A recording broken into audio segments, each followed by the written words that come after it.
Hello and welcome to Onesies, a podcast of one season wonders and blunders. My name's Andrew, My name is Emily.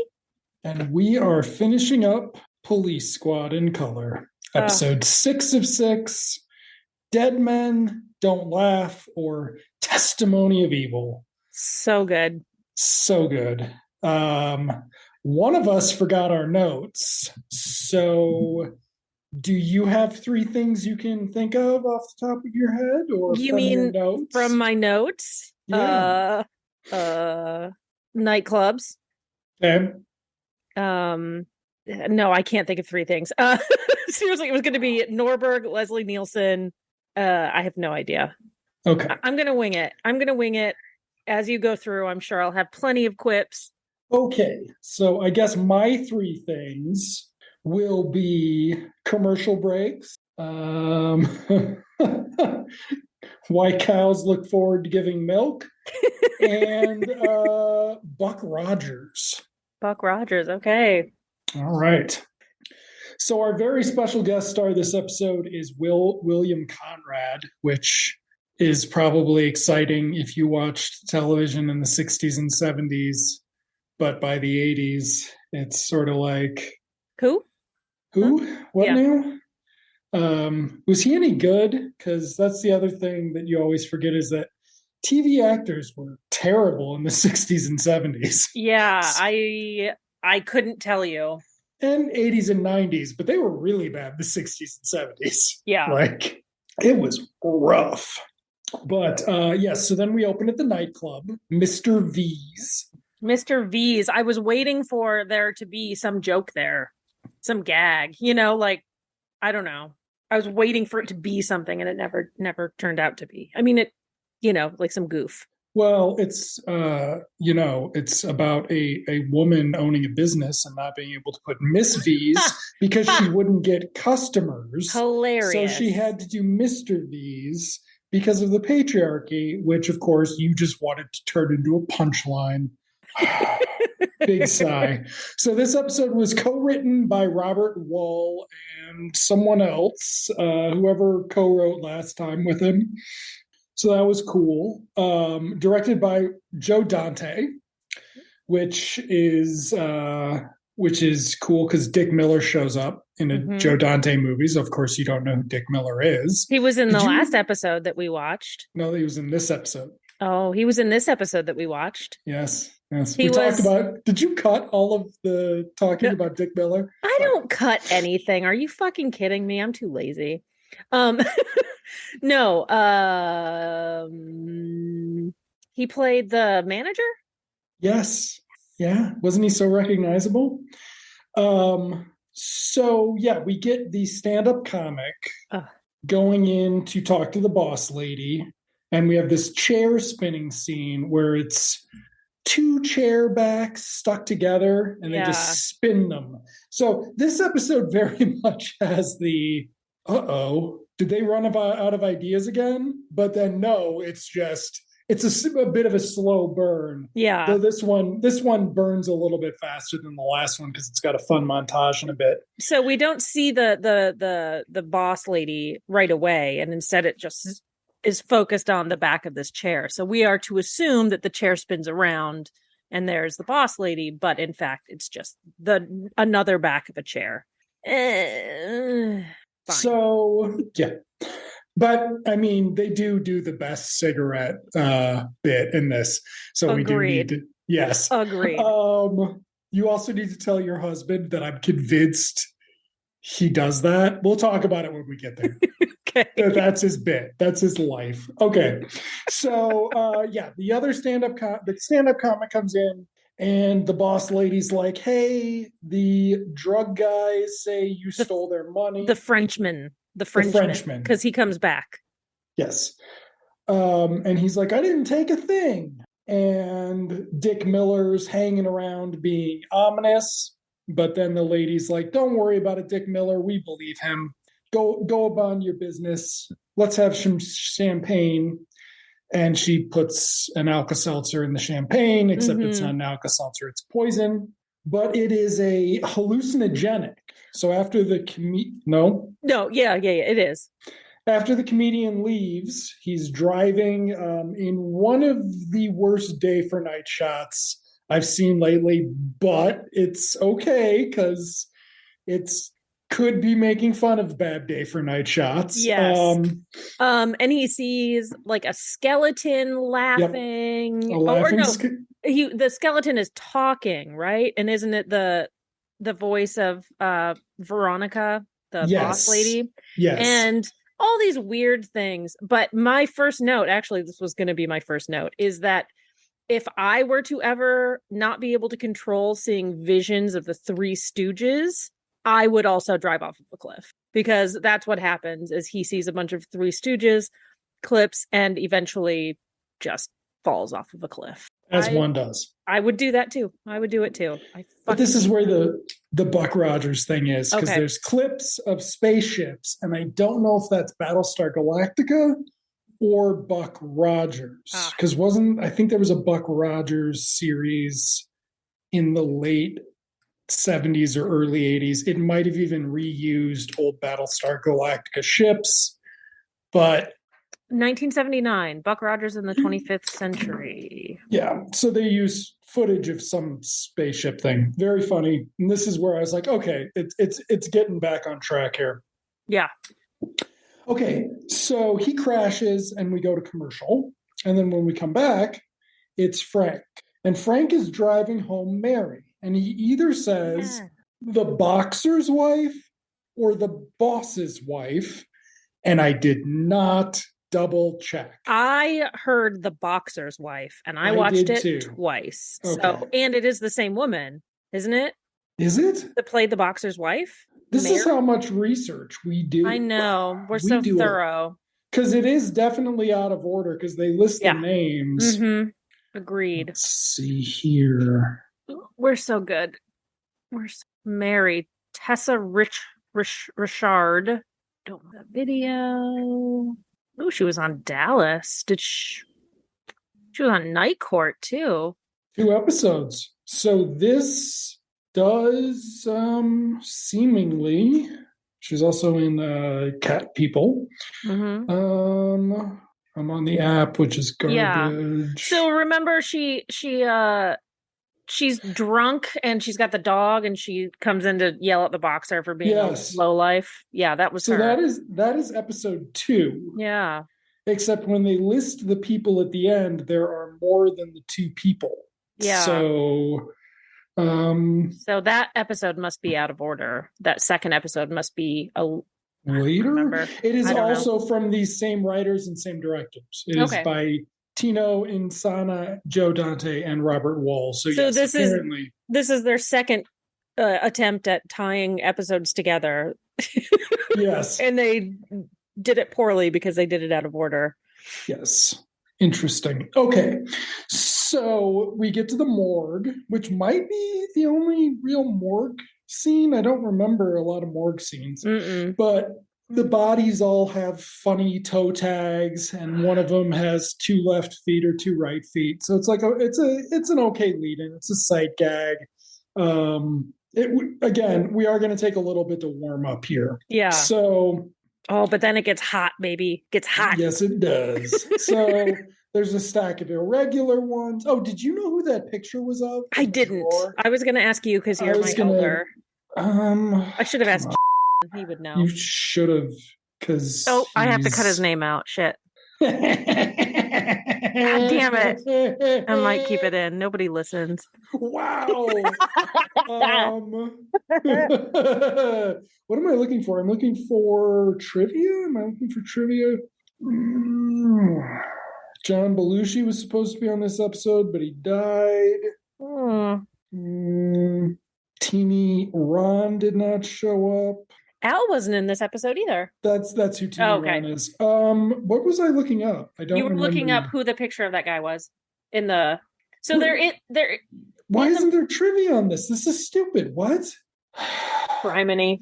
Okay, so yes, they're looking at a picture of some old white guy in a drawer talking about how disgusting it is. It's terrifying. And it's just this weird bit that doesn't work unless you know who it is. Yeah. So then the coroner says that your body's over here. It was a typical 415. That's That was funny. 415 feet from the car. I thought that was funny. Yeah. But then we find out the guy died of a drug overdose. And Ed already knows the guy is a drug runner and a stoolie for the cops. Mm-hmm. So that's going to get confusing in a second, or at least busy. But then the coroner starts doing the autopsy, and he's recording it as coroners do on TV shows, only then he goes to the weather. And after the weather, it's time for the latest from Neil Diamond, and it's pretty funny. I thought that was pretty good too. That was pretty good. But then we get an elevator beat, or an elevator bit, which is where they talk about how the cops know. So the bad guys hang out at Club Veronica's, Mr. V's, and they knew that the stand-up comic was running dope for her. He was also a stool pigeon. So we don't actually know if he stole from her. Right. We never get that resolved. But then we get the elevator doors open and a cavalry movie is going on. And so we have the guy, a cavalry soldier. Cavalryman? Person.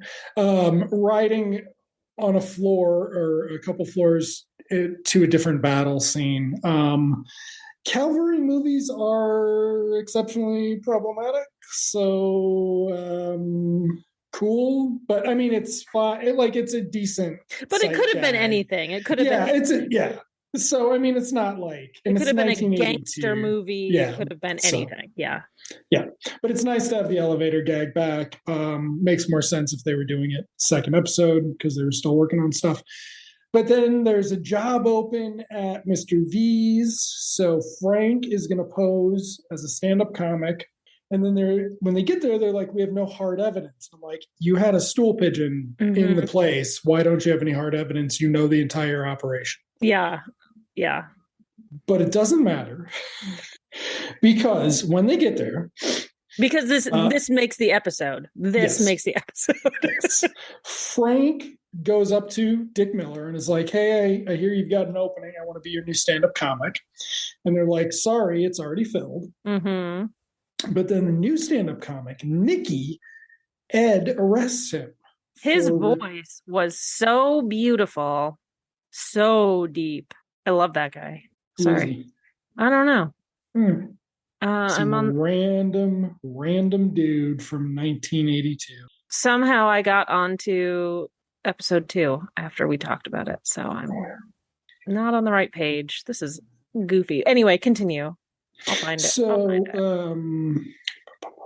Okay, so Ed arrests him for recording a baseball game, which is a joke about how I guess it was technically illegal to record baseball games if you wanted to read the law like that in 1982.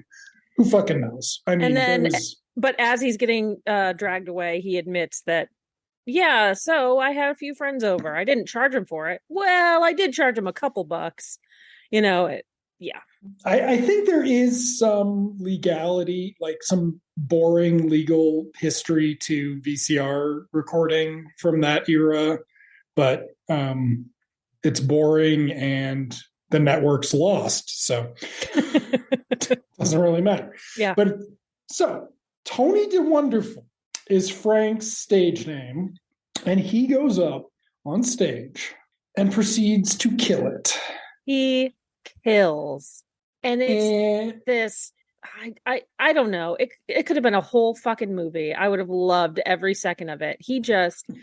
I feel like it went on for 10 minutes, but it was probably like 3 of slowly winning the crowd over and then completely annihilating the crowd. And I think I told you this.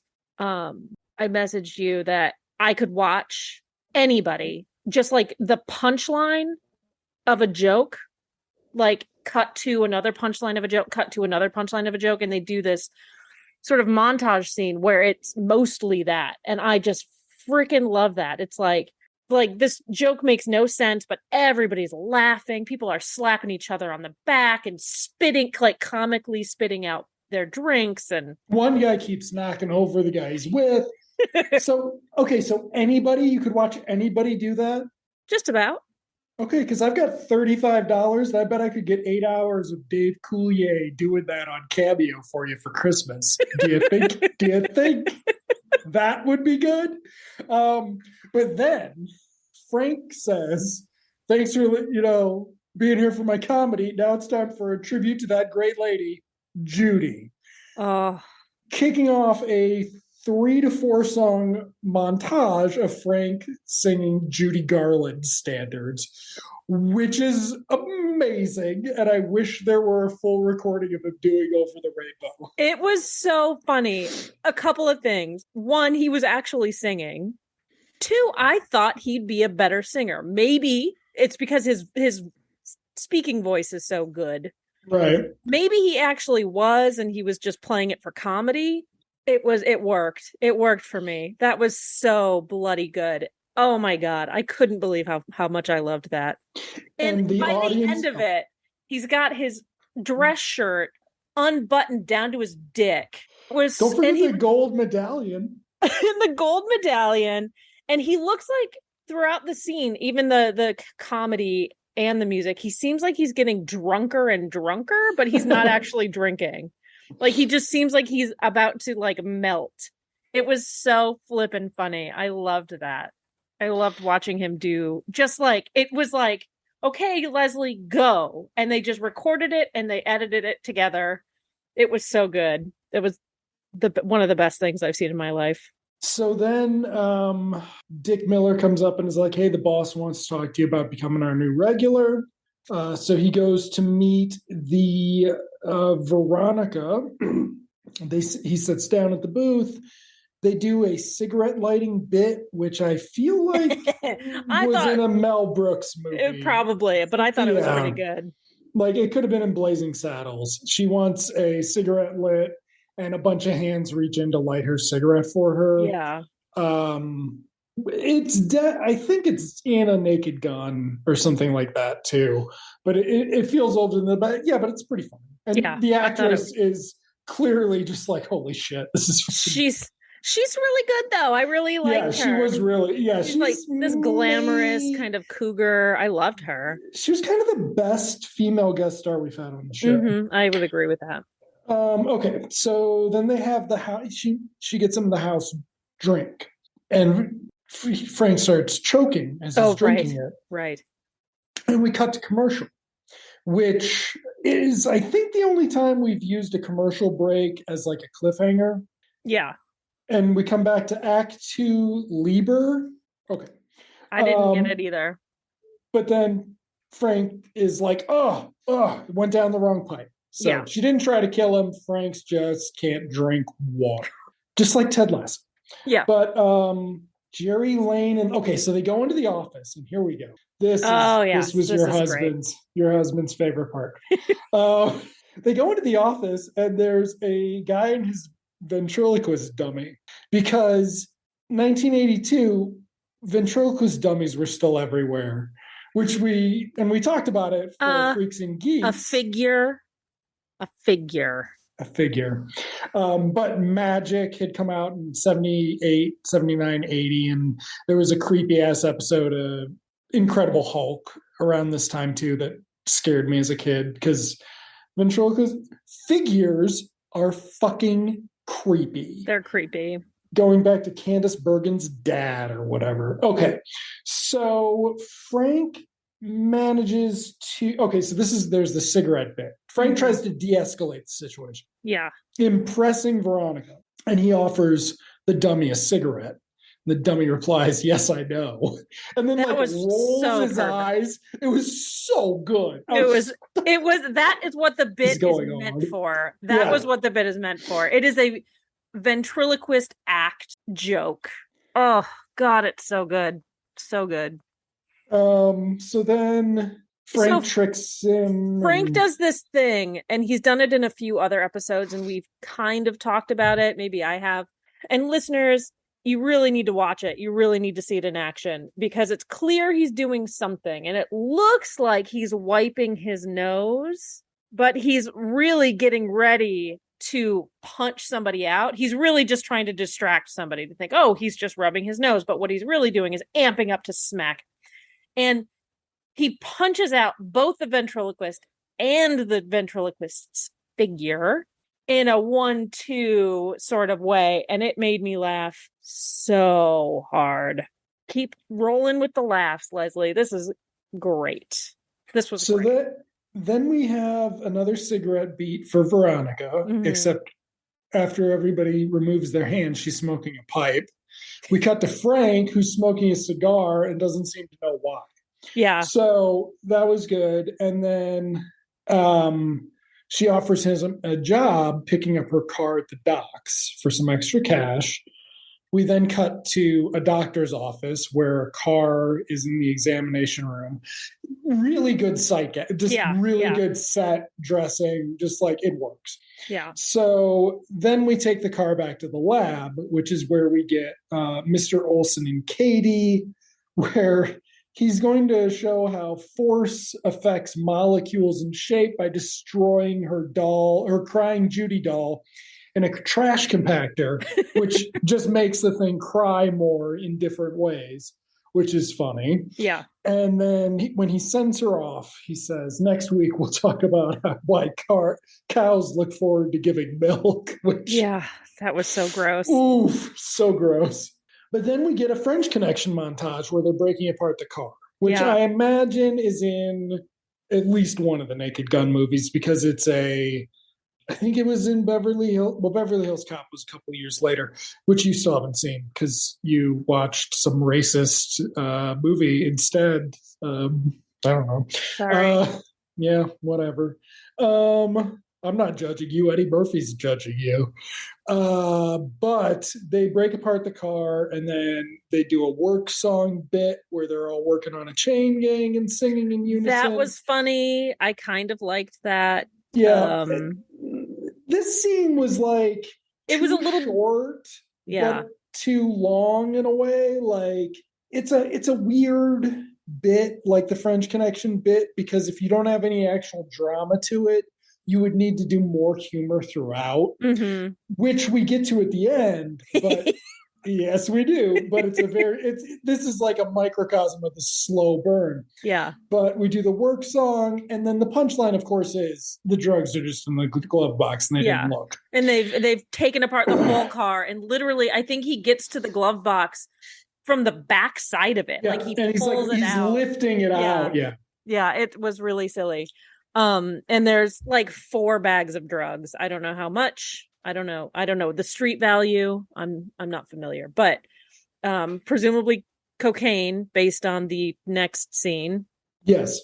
Not heroin. So my note for this, because spoiler alert, I'm the one who kept his notes handy. Sorry. Yeah, I mean, it's not like it's 2022 and you could put them on your phone. I'm an old lady. I've got a lot of notebooks that I need to use. I keep buying moleskin notebooks and I can't stop. Got a whole box of notebooks I could send to you. I don't have anywhere to put them. Got a whole box of my own.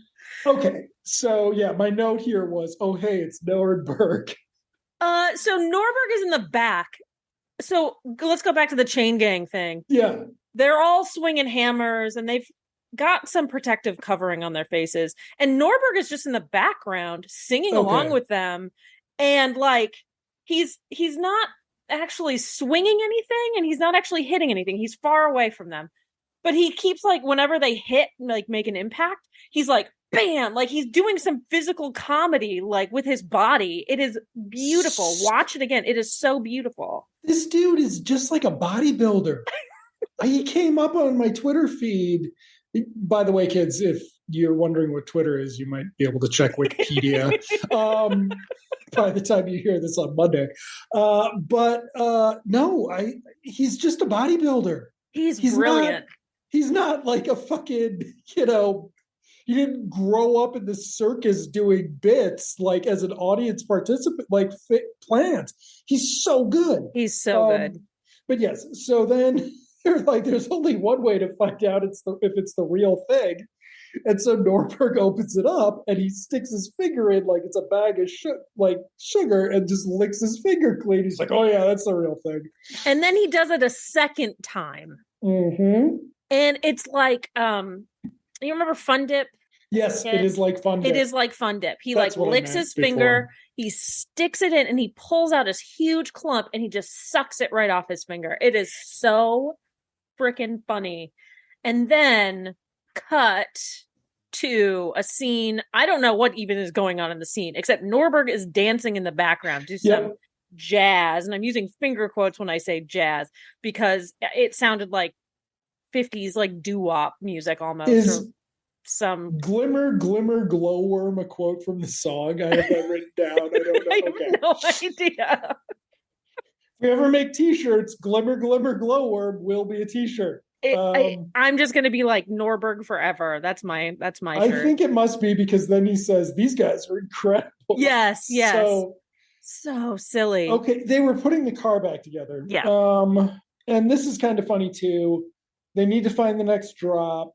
Cars back together. They did the best they could, and it's a completely different car. It's a completely different car. It was a Continental before, and now it's like a sporty little thing. Yeah. And so they're going to go back to the doctor and interrogate him. So Frank goes and they interrupt an operation and take him out of there as the other surgeon and surgical staff are trying to save the patient.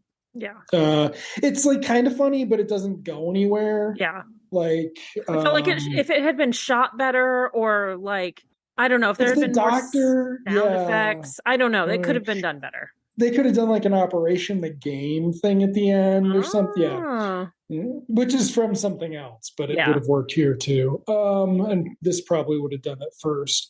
So then it's time to go see Johnny, the fucking shoe shine guy, because we have to go see Johnny, though I did like this Johnny scene. But first we hear that city's been bone dry because of Latin American supply problems, and the action is happening at Mr. V's, which makes this at least the second time the next part of the plot is happening in the most obvious location, and they had to do 3 scenes to build up to getting back to a previously established location. Yeah.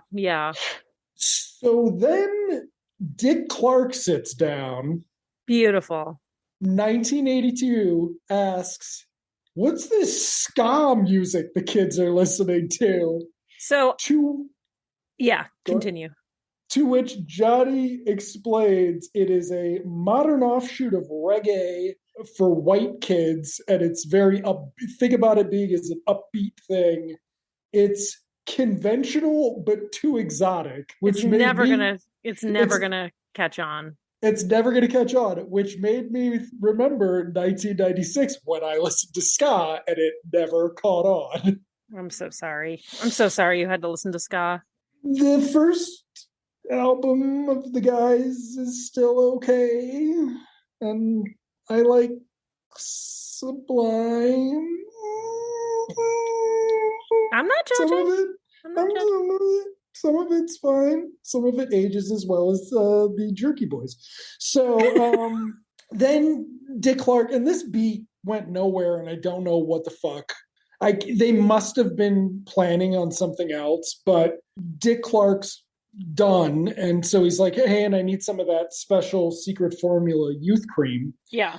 And so he buys it and he slathers it on his face, and we cut to this reaction shot of Johnny, but nothing of Dick Clark. And I'm like, yeah, I was wondering, like, maybe do you think they could have like done the shoe polish on the face thing? No, I think they tried to do a young person mask.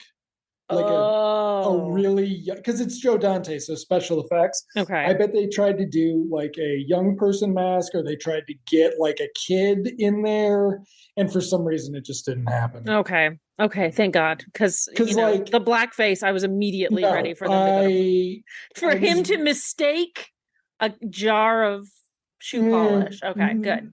No, because it was white, and I was like, it's gonna be like a teenager. Like it'll be like Scott Baio.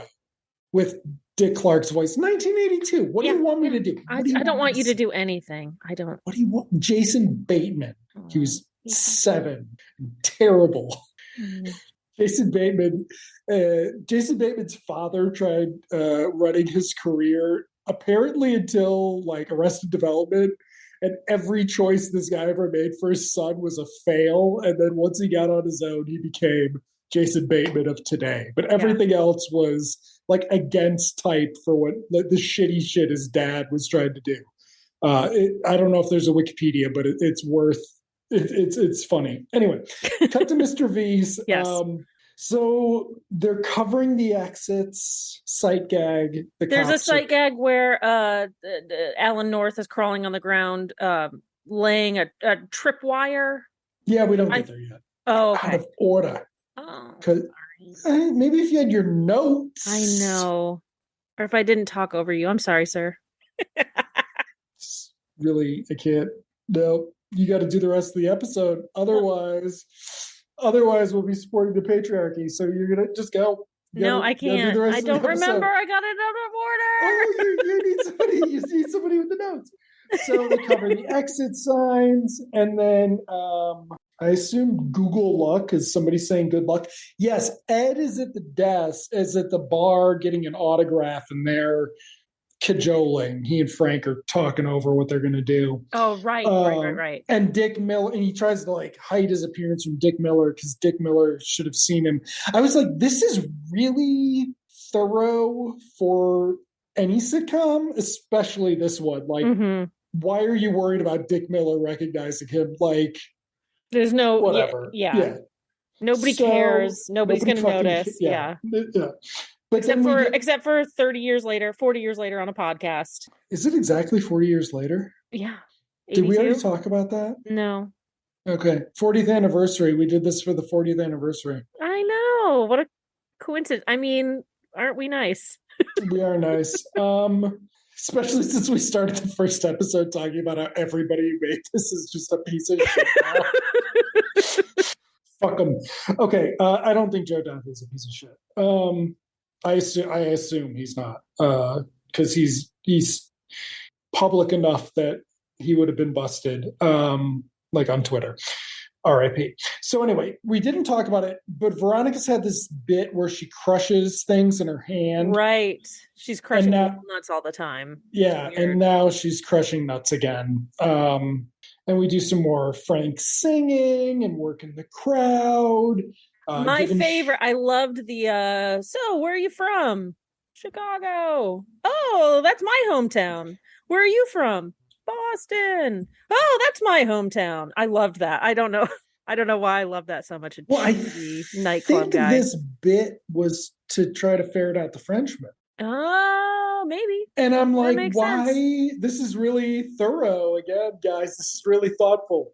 Wrong show. Like, yeah, I just assumed it was some schmaltzy, nightclub entertainer. I thought, yeah, but then I was like, but this would also ferret out the Frenchman.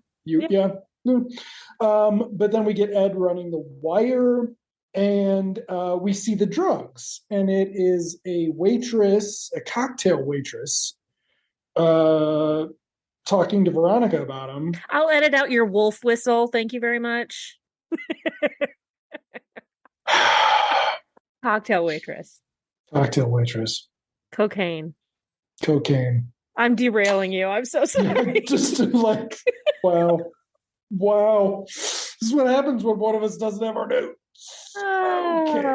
Okay. But Frank is like, the Frenchman, the ruse is up. And he pulls the mask off the guy, which also made me think maybe they did a mask on Dick Miller, or Dick Clark. Yeah. But then they fall over the stunt man. We get a fight scene with an intentionally bad stunt double. Mm-hmm. It was so funny. It was like the hair was just so bad. And the audience thinks it's a part of the show. Part of the show. Yeah. And Frank applauding him and has a weird, nice smile at the end. And that's it. Time for the epilogue. Where we get the list of people in Stateville prison. It's a very long list. I couldn't remember. Maybe somebody should do this with subtitles. There should be a website for this. I don't know. Maybe it should be on the Wikipedia trivia section on IMDb. Maybe somebody do it. But yes, so we get the list of people again, and then we get the closing bit, which is the entire set collapsing around them. Yes, which I thought was great, but there were a couple little edits that you can see. Okay. That was really weird. Like, so Norberg, can I borrow your phone? And he's hanging something up on the wall, and he uses the phone to nail, and then cut, and then that little wall just tumbles right over. Okay. So Norberg comes in for the finale, and so he's standing there holding the phone. Frank's doing something, and I realized neither of them are as good as Alan North at this. Alan North has been the best at these endings. Yeah. And yes, so appropriate for the final episode, though aired out of order, the set falls down around them. Yeah. So, but they didn't. I assume that they record all of these. They film all of these far in advance of them airing. It was canceled after the 4th episode aired. Oh my god. So I do think it's appropriate. I wish it could have been done better. I feel like the whole set collapsing on them, or I don't think it was a cancellation commentary. I think it was just the bit for the end of the episode. But it would have been so beautiful. It could have been done so much more beautifully. I would have loved them to freeze and then have like the crew come in and like take apart the set, right, and like be carrying things off. I would have loved that. But again, they didn't know it was the end. So I was just reading this. It was canceled because the entertainment president of ABC at the time had said that viewers had to pay close attention to the show in order to get much of the humor. People are too dumb to watch Police Squad and think it's funny. Is that what he's trying to say? People are too dumb? It's ABC. It was ABC even before Disney. Jesus Christ, this is the easiest fucking show to get. It's not that hard. It is. It's not dick and fart jokes, but it's fart jokes. It's not sophomoric, but pretty close. So, very nice last episode. Yes. The show, I don't remember which one it was. I think it was episode 3 or 4, which was the one where we were like, oh, what's going on here? It was 4 because we were like, oh, God, they didn't have enough gags to keep up. But did. Then 5 and 6 came back. Yeah. So... I imagine it was about 5 years until Naked Gun? I'm not sure when the first. I think Naked Gun 1 is 86 or 87. 88. Wow, so 6 years. Yeah. 6 years for their comeback. In the meantime, they made Top Secret and Ruthless People, I think. And then after Ruthless, they showed that they could do somebody else's thing with Ruthless People, and then they came back with Naked Gun, and that sort of set off the Zucker Abrams sensation that lasted until OJ killed Nicole and the DoorDash guy. And then it sort of all started falling apart. They had a second franchise with Hot Shots that sort of... That was just Jim Abrams, though, wasn't it? Yeah, but it was this. I mean, it was the same kind of thing. Okay. And then probably some of the same jokes as are in this. But then by 94, 95, Leslie Nielsen was trying to get away from him. He did Dracula Dead and Loving It with Mel Brooks. Right. That's right. They just showed that. They just showed that at the Foot Fetishists theater down the street for Halloween. Cool. I didn't go see it. Do you know anybody who brought their ventriloquist figure with them to watch it? No. That was the feet. Or no, we got feet. So once upon a time, there was a tweet where somebody was like, shout out to the guy who was watching, I don't know if it was Birds of Prey, some movie that it was like vaguely like, it wasn't like Little Women, but it was like something like Birds of Prey-ish. Mm-hmm. And he was like, whoa, we got feet. And I was like, and so I retweeted and said, I would have told Quentin Tarantino to shut up. And I think you definitely liked it, but I think I did pretty well on that tweet. Good. R.I.P. Twitter. R.I.P. Twitter. I saw something. How will I have parasocial relationships with Taye Diggs and John Lurie and Andy Kindler now? Perry Gilpin does not follow me on Insta, so yeah, this is like. It's funny you mention her because I thought that the woman who played Veronica in this looked like her, except for the jaw, but in the face she looked like her a lot. Sorry, that was quite a coincidence that you brought that up. I mentioned that Perry Gilpin follows me on Twitter quite a bit. Actually, you should know this. You've never mentioned it on pod. Well, you're cutting this out, right? Yeah. Sure. Okay. Yeah, I don't know. Police Squad. Police Squad. It was really good. What a great choice. Next to that monstrosity we watched before. For this season, Morton and Hayes. That was pretty terrible. So good choice. I can't wait to disappoint you with my choice next time. Okay. I will make an announcement. Maybe next week. Maybe for next week. So are we going to take a break next week? Yeah, let's take Thanksgiving. Okay, we're going to take a break. Good, because I'll be in Disneyland. We're gonna take a break next week because it's Thanksgiving, but I'll have an announcement, I guess, for my season. I'll talk to Andrew about it. So thank you all for listening to this season, and we will see you in a couple weeks. Bye-bye. Go watch Police Squad. Go watch Police Squad.